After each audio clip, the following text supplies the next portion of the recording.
Welcome, everyone. Today, we'll dive into prime factorization and explore how divisibility works, specifically looking at the relationship between a, b, and n.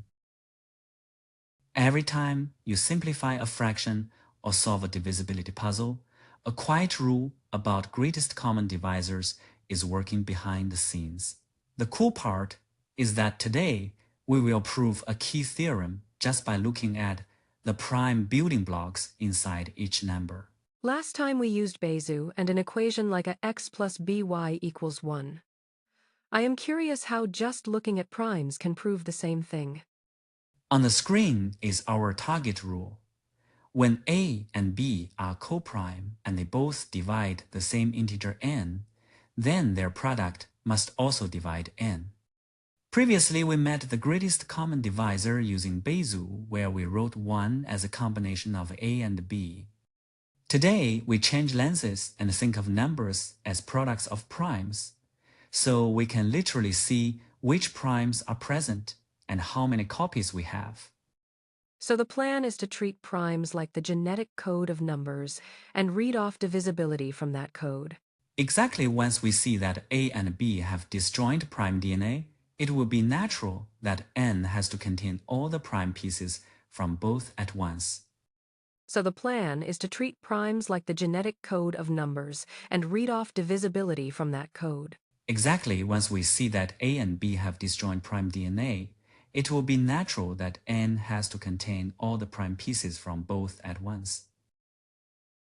Let us zoom in on this DNA idea and connect it directly to the Fundamental Theorem of Arithmetic. I know the theorem says every integer breaks into primes in exactly one way, but I have not really pictured it as DNA before. The Fundamental Theorem of Arithmetic says every integer greater than 1 can be written as a product of prime powers, and this factorization is unique up to the order of the factors. Take 60 as an example. You could split it as 6 times 10 or as 4 times 15, but both paths lead to the same prime DNA. So if two numbers are coprime, that means their recipes use completely different primes. Right coprime really means their prime ingredient lists are disjoint with no overlap at all. Here you can see 60 broken into two copies of the prime 2, 1, 3, and 1, 5. No matter how you split 60 initially, you always end up with two 2's, 1, 3, and 1, 5.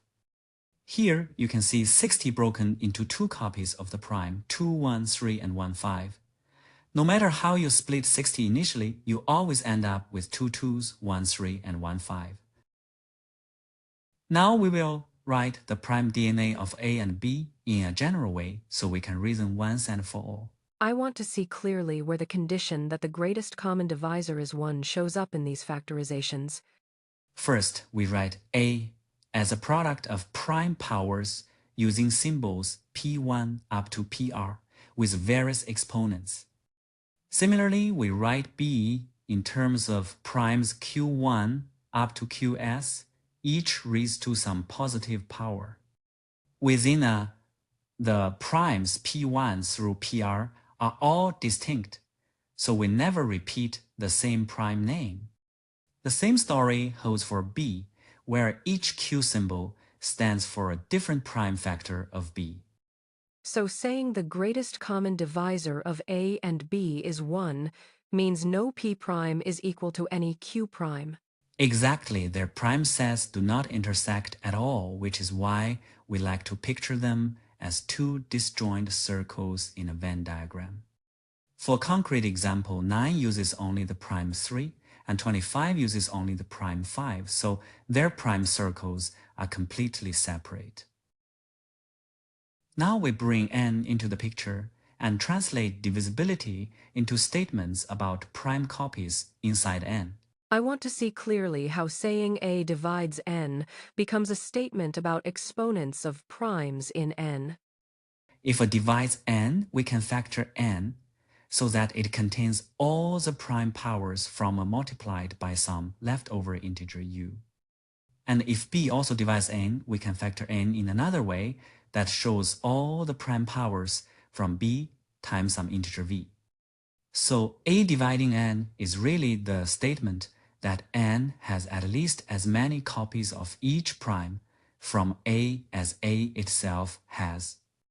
Likewise, B dividing n means n has at least as many copies of each prime from B as B has.